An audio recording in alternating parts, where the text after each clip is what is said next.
तो देश में कोरोना वायरस का कहर जारी है और दिल्ली में भी आंकड़े लगातार बढ़ रहे हैं। और इस बीच बड़ी खबर जो आपको बता दें, कोरोना वायरस के चलते दिल्ली का भैरव मंदिर को भी बंद कर दिया गया है। अब तक 219 भारतीय 39 विदेशी इससे संक्रमित हुए हैं। दिल्ली का भैरव मंदिर भी बंद कर दिया गया है। रेलों की आवाजाही पर भी इसका असर। हरियाणा में भी मामला अब बढ़ता जा रहा है, संक्रमित लोगों की संख्या बढ़ रही है। आम आदमी पार्टी ने दिल्ली में अपना मुख्यालय भी बंद कर दिया है। घर से ही काम करने के निर्देश दिए गए हैं। अगले आदेश तक ओला कंपनी ने भी अपनी शेयरिंग सर्विस को बंद कर दिया है अगले आदेश तक। ऐसे में सावधानी भी बढ़ती जा रही है, लोगों को सचेत भी किया जा रहा है और जरूरी एहतियाती कदम भी उठाए जा रहे हैं। इन तमाम कदमों के बीच जो खबर है कि दिल्ली का भैरव मंदिर बंद कर दिया गया है।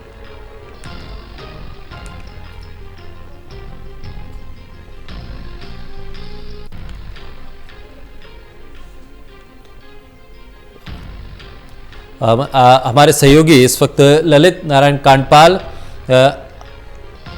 के भारत में कोरोना वायरस को लेकर लगातार एडवाइजरी भी जारी की जा रही है।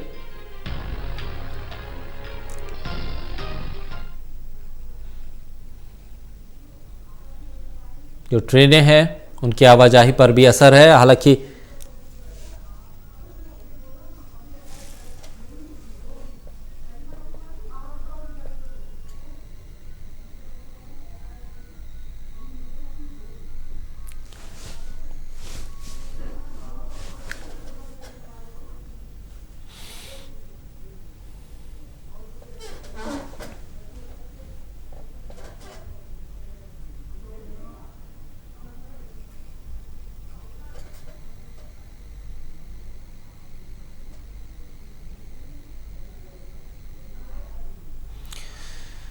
तो इन तमाम मामलों पर बात करने के लिए हमारे साथ हमारे सहयोगी लखनऊ से आकाश शेखर शर्मा और दिल्ली से ललित नारायण कांडपाल हमारे साथ जुड़ रहे हैं। ललित, सबसे पहले मैं आपके पास आऊं, क्या जानकारी मिल पा रही है? अब क्या कुछ ऐसे कदम उठाए गए हैं जो एहतियाती तौर पर बड़े कदम माने जाएं?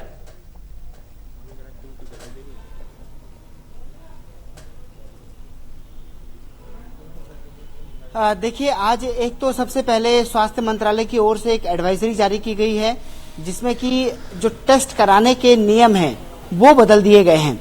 वहीं दूसरी ओर दिल्ली में इस वक्त एक बड़ी खबर यह भी है कि दिल्ली में जो प्रसिद्ध किलकारी भैरवनाथ मंदिर है प्रगति मैदान के पास में, उसे भी वहां के महंत जो है गंगानाथ जी, उन्होंने बंद करने का ऐलान किया है और आज ये मंदिर अभी से बंद कर दिया गया है। और इसके अतिरिक्त कल 22 मार्च को ये मंदिर जो है पूरे दिन भर बंद रहेगा। मैं शाकिर आपको इसलिए बता दूं, ये महत्वपूर्ण है क्योंकि रविवार के दिन ही बाबा भैरवनाथ को दर्शन के लिए, बाबा भैरवनाथ को भोग लगाने के लिए यहाँ पर जबरदस्त भीड़ होती है। और कई बार हमने देखा है कि जब भारत बंद जैसी स्थितियां होती हैं, लेकिन भारत बंद का असर इस जैसे मंदिरों पर नहीं पड़ता है। खुद मेरे साथ महंत जी मौजूद हैं, गंगानाथ जी, उन्हीं से बात करते हैं। महाराज जी, ये बताइए कि क्या फैसला और क्यों लिया आपने ये फैसला? देखिए, एक ये जो महामारी आई है हमारे देश में, इसके लिए और जो हमारे माननीय प्रधानमंत्री जी हैं वो पूरे देश की और जनता की भलाई के लिए जो उन्होंने जनता कर्फ्यू का ऐलान किया है, उसी को मद्देनजर रखते हुए हमने भी ये कदम उठाया है कि उनका सहयोग हमको भी और पब्लिक को भी पूरा सहयोग करना चाहिए, जिसमें हमारा आम लोगों का ही फायदा है उसमें। प्रधानमंत्री जी ने कहा है कि कल 22 तारीख को हम लोगों को खुद अपने स्तर पर कर्फ्यू में आना चाहिए, मतलब हमको कहीं बाहर नहीं निकलना चाहिए और अगर काम भी करें तो उसमें भी सोशल डिस्टेंसिंग मेंटेन करनी चाहिए। आप क्या अपील करना चाहेंगे?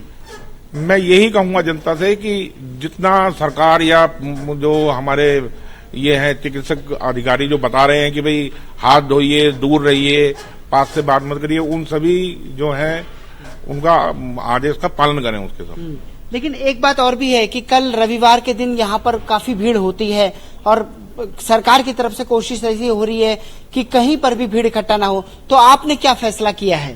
देखिए, अभी आपके सामने मंदिर हमने बंद कर दिया और जनता से, बाबा के भक्तों से मेरी यही अनुरोध है कि वो अपने घर पे बैठ के बाबा का पाठ करे, बाबा का ध्यान करे अपने लिए और पूरे ही विश्व के लिए, क्योंकि ये महामारी पूरे विश्व में फैली हुई है। और भगवान से जो भी जिस देवी देवता को मानता है उनसे प्रार्थना करे और सावधानी बरतें कि भगवान ये जो आपदा आई है ये चली जाए और इससे कम नुकसान हो। लेकिन हम देख रहे हैं कि 25 तारीख से नवरात्र भी शुरू होने जा रहा है और अयोध्या में रामनवमी पर भव्य कार्यक्रम होता है, उस कार्यक्रम को भी रद्द कर दिया गया है। तो क्या आपने कुछ ऐसा विचार किया है कि कल के बाद आगे के लिए भी इस मंदिर को फिलहाल बंद किया जाए? देखिए, अभी तो कल का ही किया है, आगे फिर जैसा भी होगा समय को देखते हुए उसके अनुसार किया जाएगा, जैसा सब लोग कहेंगे जो पब्लिक के हित में होगा। क्योंकि मैं भी नहीं चाहता या कोई और आप भी नहीं चाहते कि पब्लिक इकट्ठा हो और उससे महामारी फैले। और बिल्कुल, तो हम भी इसमें यही है कि जो होगा प्रधानमंत्री जी का वो सहयोग पूरा अपनी तरफ से प्रयास करेंगे कि उसके अंदर कोई कोताही ना हो। बिल्कुल, लेकिन हम ऐसे लोगों को भी देख रहे हैं अपने इस समाज में कि जो लोग इस पूरे सिस्टम को, सरकार ने जो गाइडलाइन जारी की है उनको स्किप भी कर रहे हैं। आप उन लोगों से क्या अपील करना चाहेंगे कि सरकार का सहयोग करें, किस तरह से? बिल्कुल, सरकार का सहयोग किए और इसमें जो सरकार के सहयोग के साथ इसमें अपना ही सहयोग है, अपना ही भलाई है। इसमें जो सरकार कह रही है, इतना सरकार का लाखों करोड़ों अरबों रुपया खर्च कर रही है इसके ऊपर में, वो किस लिए? हमारी भलाई के लिए ना, हमारी जान की भलाई के लिए। तो उसको मानना चाहिए। जो नहीं मान रहे हैं उनसे भी मैं यही प्रार्थना करूंगा कि जो सरकार कह रही है उसके ऊपर पालन करें उसका। आज आपने यहाँ पर मास्क वितरण का भी कार्यक्रम किया है, तो जो भी भक्त आए हैं उन सभी को आपने मास्क बांटे हैं? जी, जितने भक्त आए हैं सबको पहले मास्क पहनाए हैं, उसके बाद ही मंदिर में। और उनसे ये भी प्रार्थना करिए कि इसको लगा के रखें, बाद में भी इसका इस्तेमाल करें, मास्क ना हटाएं अपने मुंह से। मास्क ना हटाएं जी। तो बिल्कुल देखिए शाकिर, यहाँ पर ये अपने आप में बड़ी बात है कि सभी धर्मों के लोग जिस तरह से निकलकर सामने आ रहे हैं, उसमें आज बाबा गंगानाथ जी ने भी जो है अपना ऐलान किया है मंदिर को बंद करने का। और निश्चित तौर पर रविवार के दिन इस मंदिर में जबरदस्त भीड़ होती है, तो ऐसे में जो भी भैरवनाथ मंदिर में आते हैं रविवार को नियमित तौर पर, उन सभी के लिए ये जानकारी है कि वो लोग अब कल यहाँ पर ना आए। जैसा कि महंत जी ने कहा है कि घर पर ही बैठकर भैरवनाथ का पाठ करें, क्योंकि वही पाठ जो है उन्हें फल दिलाएगा।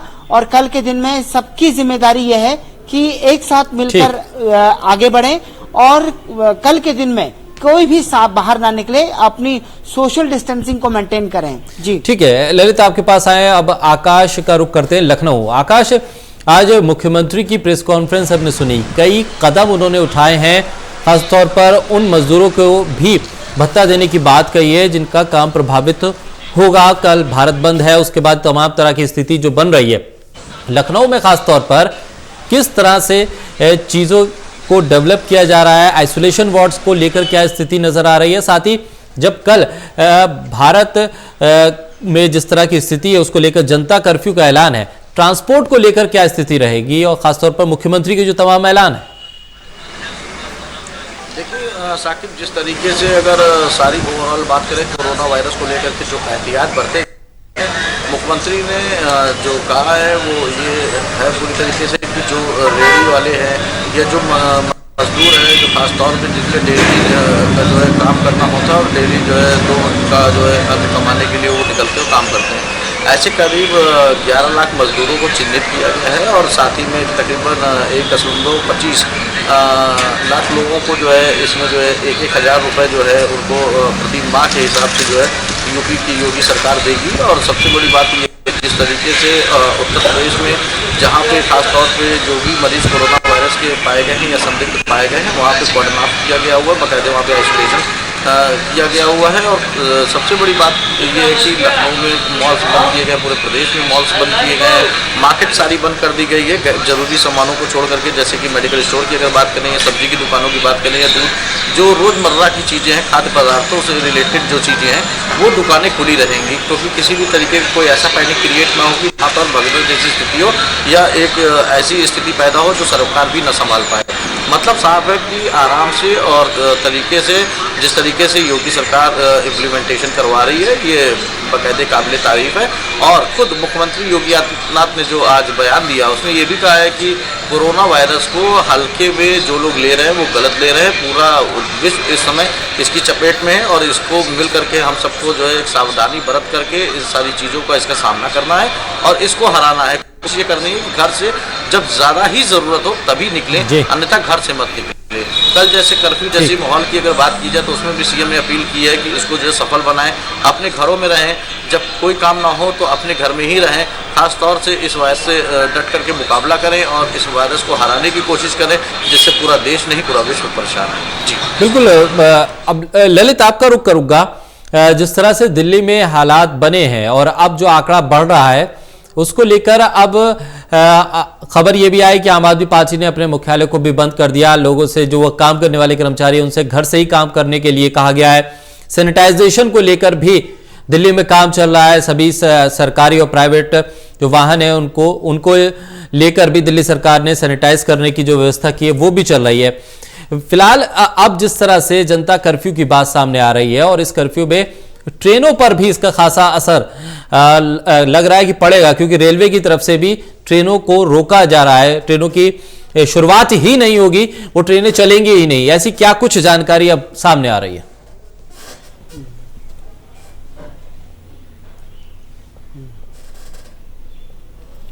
देखिए, मैं आपको बता दूं कि रेलवे की तरफ से जो कल रात ऑर्डर जारी किया गया है उस ऑर्डर के अनुसार स्थिति ये है कि आज रात को जो सब अर्बन रेलवेज हैं, यानी कि जो लोकल लेवल पर चलती हैं, उन सभी को तो पूरी तरह से कैंसिल कर दिया गया है। साथ ही जो मेल और पैसेंजर गाड़ियां हैं वो आज रात को 10:30 बजे तक जो भी गाड़ी निकल जाएगी उसको कहीं पर भी नहीं रोका जाएगा। लेकिन 10:30 बजे के बाद किसी भी स्टेशन से कोई भी गाड़ी जो है वो मूव नहीं करेगी। इसके अलावा सुपरफास्ट गाड़ियों के लिए भी यही नियम लगाया गया है कि वो जो है रात को 10:30 बजे के बाद या 12 बजे के बाद जो है किसी भी आज के दिन में जो निकल जाएंगी उससे पहले वही जा सकती है, अन्यथा बाकी सारी ट्रेनों को कैंसिल कर दिया गया है। तो रेलवे ने जो आंकड़ा बताया है उसके अनुसार तकरीबन 5000 के आसपास ट्रेनें बनती हैं जिनको कि यहाँ पर कैंसिल किया जा रहा है। तो कुल मिलाकर अगर देखा जाए तो बड़े पैमाने पर जो ट्रेनों का है वो आवाजाही कल बंद रहेगी। दिल्ली मेट्रो पहले ही ऐलान कर चुकी है कि कल के दिन में उसकी ट्रेन भी बंद रहेगी। तो जनता कर्फ्यू को सफल बनाने के लिए मंदिर से लेकर सरकार तक सभी लोग अपनी तरफ से प्रयास कर रहे हैं और सबकी ये पूरी कोशिश है कि इसको बंद किया जाए ताकि जो वायरस है उस वायरस के संक्रमण को रोका जा सके। बिल्कुल। और दिल्ली में जिस तरह से मेट्रो के बाद अब ट्रेनों का सफर भी नहीं हो पाएगा, डीटीसी को लेकर ललित कोई जानकारी मिल पा रही है? डीटीसी की तरफ से क्या कोई अभी तक कोई सर्कुलर या एडवाइजरी जारी की गई हो?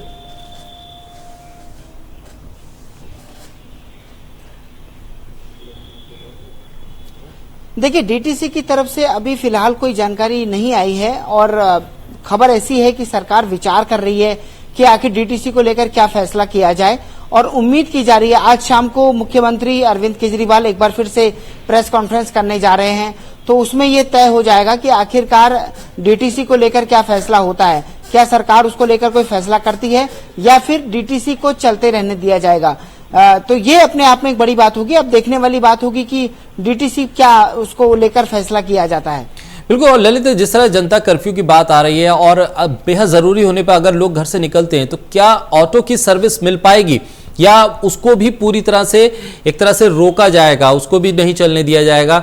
ऐसी कोई जानकारी, इमरजेंसी अगर हालात हैं और किसी व्यक्ति को ऑटो चाहिए तो किस तरह से मिल पाएगा?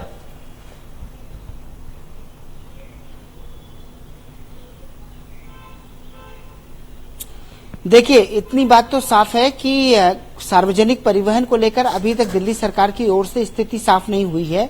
तो वो उसके बाद मुझे लगता है कि आज शाम को जो 4 बजे प्रेस कॉन्फ्रेंस होने वाली है उसमें दिल्ली के मुख्यमंत्री सार्वजनिक परिवहन को लेकर ही अपनी बात रखेंगे और कई सारे और भी विषय हैं जिनको लेकर वो अपनी बात रख सकते हैं। इससे पहले कल मॉल बंद करने का आदेश जारी किया गया था और साथ ही जो दिल्ली सरकार की आवश्यक सेवाएं हैं, जो एक तरह से इसेंशियल सर्विसेज हैं, उनको भी जो दफ्तर हैं उनको भी बंद कर दिया गया है और केवल जो है आवश्यक जो सेवाएं हैं जैसे पुलिस, फायर और इन सभी को ही काम करने का आदेश है, क्योंकि इन्हें तो काम करना ही पड़ता है। तो ऐसे में अब सबसे बड़ी बात यह है कि आज शाम को 4 बजे जब मुख्यमंत्री बैठेंगे पीसी के लिए तो उसके बाद वो क्या क्या ऐलान करते हैं। बिल्कुल। और जो तमाम जो मरीज अब जो आंकड़ा बढ़ा है ललित, किस तरह से, और काफी ऐसे मरीज हैं जो स्वस्थ होकर भी गए, लगभग दिल्ली में 5 का वो आंकड़ा है मरीजों का जो स्वस्थ भी हुए हैं और एक मृत्यु भी दिल्ली में हुई है। हालांकि जो आंकड़ा है आबादी के लिहाज से देखा जाए तो उतनी तेजी से नहीं, उतना बड़ा नहीं है, लेकिन जिस तरह से ये संक्रमित हो रहा है और जो स्टेजेस बदल रहा है वायरस, उसके लिहाज से काफी सतर्क रहने की जरूरत है।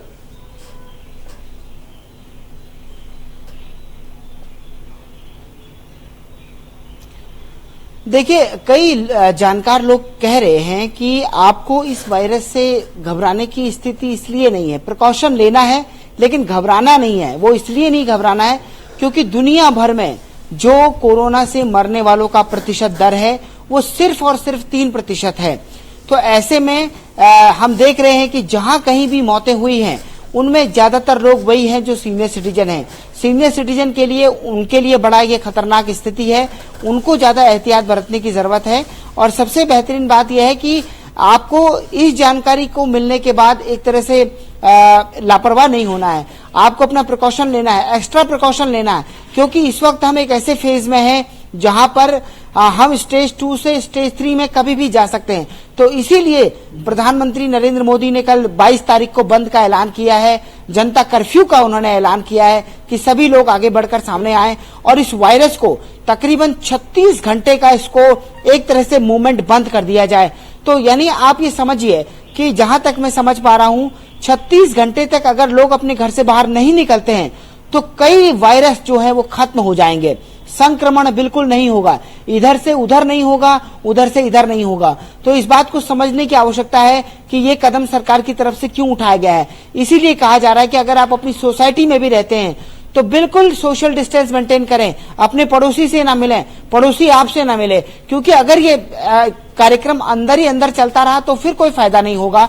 फायदा इसी से होगा कि आप अपने घर के अंदर बिल्कुल तरह से आइसोलेट रहें और घर के अंदर रहें और बिल्कुल दूरी बनाकर रखें। चलिए, बहुत शुक्रिया ललित आपका और आकाश आपका भी।